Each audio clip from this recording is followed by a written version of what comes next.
जवळ राहुनी दूर दूर तो तुझ्या वाचुनी उदास हे ऋतू कळेल केव्हा तुलाही व्यथा माझ्या नजरेने बघ तुलाच तू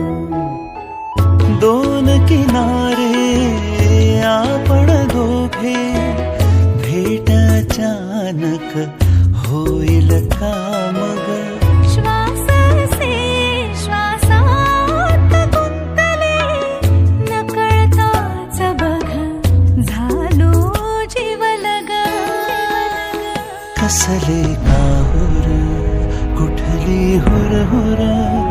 मनात आता व्याकुळ तगमग